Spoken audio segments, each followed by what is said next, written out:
අපි ආදරය කරනවා නම් ආදරය කරන්න ඕනේ මේ දැන්.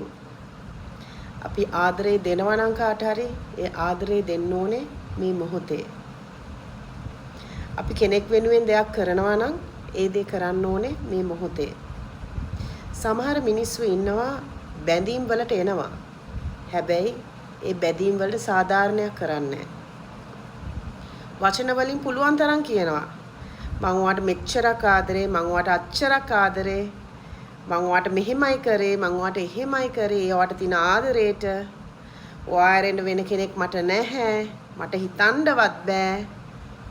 හැබැයි දෙන්න එකට ඉන්න තීරණයකට එද්දි අර මුළු ජීවිතේම දෙන්නම් කියන කෙනා ඒ විවිධාකාර හේතු කියලා කියනවා පොඩ්ඩක් ඉන්න අපි බලමු වෙයි වෙලාවට වෙයි අනිවාර්යෙන් වෙන්න තියෙනවා නම් වෙයි තව කෙනෙක්ගේ කාලය තව කෙනෙක්ගේ හැඟීම් එක සෙල්ලම් කරන්න එපා කියන්නේ නම් මම ඔයාව ලබන ආත්මෙත් ප්‍රාර්ථනා කරනවා උපදින හැම ආත්මයකම ප්‍රාර්ථනා කරනවා මේ ආත්මේ නම් මනුස්ස ආත්මයක් පෙර පිනකට ලබන ආත්මේ කවුද දන්නේ බල්ලෝ පූස වෙලා ඉපදෙයිද කියලා ලබන ආත්මයක් තියෙයිද අපිට ඔය කියන මිනිස්සුන්ට නම් තියෙනවා ඇති මම මේ ආත්මේ කරන කුසලයන් අකුසලයන් අනුව තමයි මගේ ඊළඟ ආත්මේ තීරණය වෙන්නේ ඒක අපි හැමෝම දන්නවනේ බෞද්ධ දර්ශනේ ඒක අපි පොඩි කාලේ ඉඳන් කියලා දෙන මේ ලෝක ස්වභාවය එහෙමයි හැදිලා තියෙන්නේ ඉතින් ඒක නිසා මේ ආත්මෙට දෙයක් කරගෙන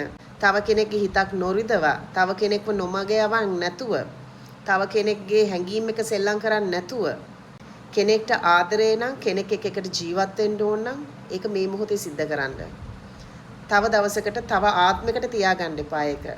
ඒක අනිත් කෙනාටත් කරන ලොකු අසාධාරණයක්.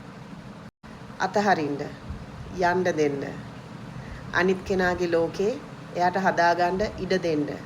සැරෙන් සැරේ මෙසේජ් ගගහ සැරෙන් සැරේ ආදරේ ප්‍රකාශ කරන්න එන්න එපා වචන වලින්. ආදරය කියන්නේ ක්‍රියාව. ඒක තමයි මම තේරුම් අරන් ඉන්නේ.